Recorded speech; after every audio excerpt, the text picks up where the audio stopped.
السلام عليكم ورحمة الله وبركاته. صلى الله وشوعا ونكسن وحكا عطنايا حدي داوانيسو إن سبسكرايب إيسارت ماشان هدا داوانيسيد oo adii kala xisade la Allah shaydan ku yaal ii kala kacmaar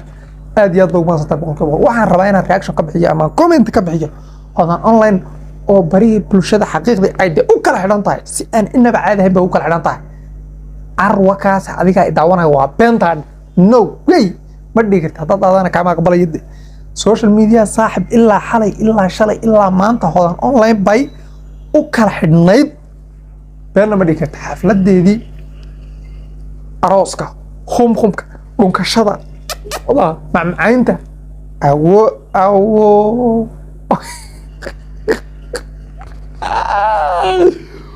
ورصاحب يال هذا أونلاين بهرا واحد أنا تعدم بجد الله يقدر في رمضان بسوق رئيس عافية هذه هاد بقول ما سنتين بقول waxaan rajaynayaa haday daawanayso inay ugu qaadato macna video ina ka sameeyo baaqo saday maadaama social media iska leedahay social media bay dadka la yeelatay saad ogtay horta online waa qof youtuberada oo social media ku jirta muraayada bulshada aad iyo aad qof loo xiiseeyo aad iyo aad loo daawada xaqiiqdii waxaan ku raahdaa qof suuradeeda muuqeeda muuqaalkeeda hadalkeeda aad loo jecel yahay oo aad iyo aad ay bulshada u dhawaatay way hadii la kusum ogol yahay xalay magaalada wadanka Yurub aan Yurub qaarad bay ahayd leena London magaalada London ee qaaradda Yurub أي حالة وحكوا قبضتي بحال شو مش واحد حفلة لما ذكر معناها شو بقى وحكى سوق كلي فنانين آد وبدن وبرا السوشيال سوري بلشدة ما يعقله أو عندي بلشدة وكم تاي مستحى إندو خم إندو وبيران إنسان ورعدة تمينين كثير كمية أذكرنا إنسان أي حالة kasoo qayb galay hadalla ajiib ana waa ay ka tiri ma garanayo hadalladaas waxa ay ku keentay iyo halka ay ka soo qaaday sababta ay ku tiri ma garanayo haddii ayna guursan lahayn bay tiri haddii ayna guursan lahayn maxay online ma sinaysan lahayn oo qofka haddii way jiraan kuwa aan guursanin oo sinaysta inkastoo weeyna ayadoo la og yahay sinadu inay xaaraan tahay 24 saac kuwa aan guursanin oo sinaysta way jiraan dambigooda ilaahay naga dhaafo wax waaqici ah oo macnaha been ahayn oo la iska indhisaabi karin xaqiiqdii marka waxaan kala daarmina horta adiga hadii aad qof dhalinyaro ah falan xaaraanta iyo nijaasada iska daayay dambiga iyo macsida iska daayay walaalayaal ilaahay ka cabsada dad guursan karto guurso hadii guursan karin soon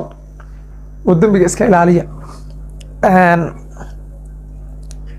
waxyaabaha aad iyo aad soo jiitay arooskaas ee dadku ay aad iyo aad u wadwadeen oo social media TikTok aad iyo aad loo wadwaday waxa kamid ah dhunkashada dad bay xasaasiyadu ku kacaysaa markay arkaan dadkaasna kulli waa iska garanaysaa waa team singallo kulli singallada kala ah waxa jira hodan online ta dad ay macnaha isku level andina dad ay isku macnaha isku team yihiin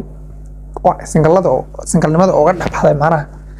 marka indhaha bay waleejanayaan ayaguna macnaha koodi bay sugayaan waqtigoodi bay sugayaan taarba macnaha inta soo fiirsadeen bixi Allah ya adiga ka dhiga ya adiga u bedela taasuna ma dhacayso habeenka xalaha tagay online ta waxyaabo badan oo waxaan arkay ay ka hadlayso oo ay dhahayso waa nacbahay gabdhow iska daaya waxaan iska daay hadana ay sameynayso ana hodan online waxaan malayn jiray sheekad baan malayn jiray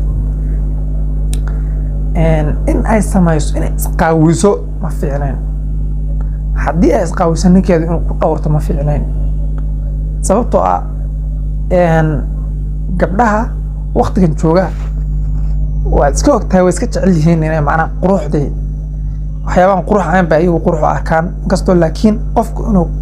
ishabeeyo isnuuriyo ismaashnaasho maasha Allah weeye maxma laakiin waxyaabaha ka badbadiska waxa kamid ah in ay gabadh isqaawiso oo jirkeeda caariyaadka banaanka ay keento taas afo xumaan garanaysa waxa kale oo falxumo ah in ay gabadha iyo ninkeedu si public ah isku dhuuqaan taas iyadana marka adigu haddii aad tahay nin oo aad damiir leedahay gabadhaada oo maad ogolaateen in ay si public ah isu soo qaawiso koow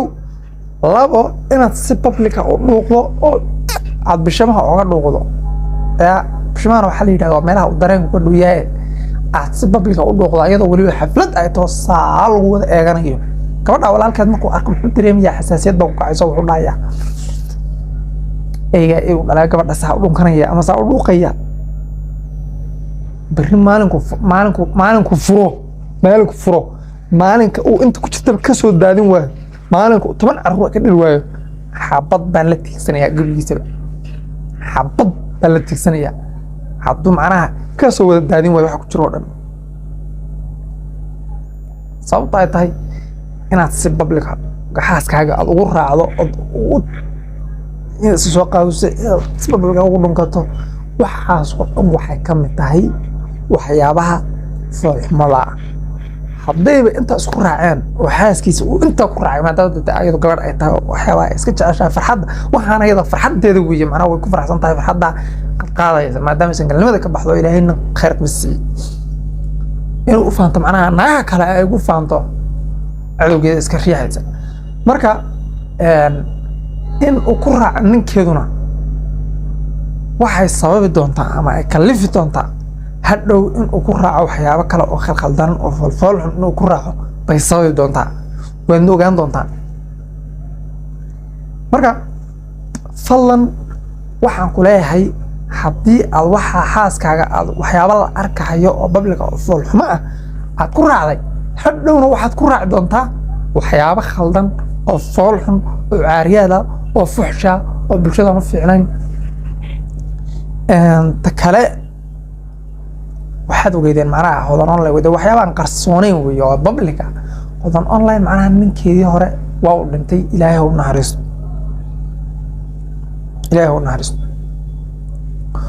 waxa ay oyn jirtay ama social media ay in badan kaga hadli jirtay macnaha odaygeedii hore ee dhintay kulli carruurna isu dhalan ilaahay isu kindaayo intaa ka dambe فيديو جوده ما أنت معناها أنت كذا بيا وحنا همبليو هذا أونلاين كوركين هذا أونلاين يا ضيق هذا ما اسمه قانون كوركين كورين نجي نبض يعانو قاري ويل يعانو يا قاري يعانو والخير قبل هذا كالسيو وقت درس كورهاجة أد بدل ما سنتي تبغى هذا فيديو جنة بقول فيديو حاجة أنت نقول بدنا واحد حاجات تجيه سدا يا أمان الله الشيء خدمة ملنجرة إن أي سمايس إن إسقاويسو ما في عنين حدي إسقاويس إنك يا إنه أورط ما في عنين سببته إن قبلها وقت كنت شوقة وأسكوك تاويس كتشعلي هنا معنا قروح دي وحيوان قروح عين بأي وقروح أركان قصده لكن قفك إنه sahabeeyo snuuriyo smart smashnaansho maasha Allah weeye maxma laakiin waxyaabaha ka badbadiska waxa kamid ah in ay gabadhu isqaawiso oo jirkeeda caariyaadka banaanka ay keento taas ah fool xumo ma garanaysaa waxa kale oo fool xumo ah in ay gabadha iyo ninkeedu si public ah isku dhuuqaan taas iyadana marka adigu haddii aad tahay nin oo aad damiir leedahay gabadhaada oo maad ogolaateen in ay si public ah isu soo qaawiso koow labo inaad si public ah u dhuuqdo oo aad bishamaha uga dhuuqdo bishamaha waxaa la yidhahdaa meelaha uu dareenku ka dhow yahay aad si public ah u dhuuqdo iyadoo weliba xaflad ay taho saa lagu wada eeganayo gabadha walaalkeed markuu arko muxuu dareemayaa xasaasiyad baa ku kacayso wuxuu dhahayaa eyga uu dhalay gabadha saa u dhunkanaya ama saa u dhuuqaya berri maalinku furo maalinka uu inta ku jirta ka soo daadin waayo maalinka uu 10 carruur ka dhil waayo xabad baan la tiigsanayaa gurigiisaba xabad baan la tiigsanayaa hadduu macnaha ka soo wada daadin waayo waxa ku jiro oo dhan sababta ay tahay inaad si public xaaskaaga aad ugu raacdo inaad iska soo qaadisay inaad isbabulka ugu dhunkato waxaas oo dhan waxay ka mid tahay waxyaabaha foolxumada ah. haddayba intaa isku raaceen oo xaaskiisa uu intaa ku raacay maadaama dadka ayadu gabadh ay tahay waxyaabaha ay iska jeceshahay farxadda waxaana iyada farxaddeeda weeye macnaha way ku faraxsan tahay farxadda qaadaysa maadaama aysan galnimada ka baxdo ilaahayna khayr ma siiyo inuu u faanto macnaha naagaha kale ay ugu faanto cadowgeeda iska riixaysa marka in uu ku raaco ninkeeduna waxay sababi doontaa ama ay kalifi doontaa hadhow in uu ku raaco waxyaabo kale oo khalkhaldan oo foolfool xun inuu ku raaco bay sababi doontaa waadna ogaan doontaa marka fadlan waxaan ku leeyahay haddii aad waxaa xaaskaaga aad waxyaabo la arkahayo oo babliga oo foolxumo ah aad ku raacday hadhowna waxaad ku raaci doontaa waxyaabo khaldan oo fool xun oo caariyaada oo fuxsha oo bulshada ma fiicnayn ta kale waxaad ogeydeen macnaha hodan online wada waxyaabaan qarsoonayn weeye oo babliga hodan online macnaha ninkeedii hore waa uu dhintay ilaahay u naxariisto ilaahay u naxariisto waxa ay oyn jirtay ama social media ay in badan kaga hadli jirtay macnaha odaygeedii hore ee dhintay kulli carruurna waa isu dhalan ilaahay isu kindaayo intaa ka dambe fiidowga ugu dambeynta macnaha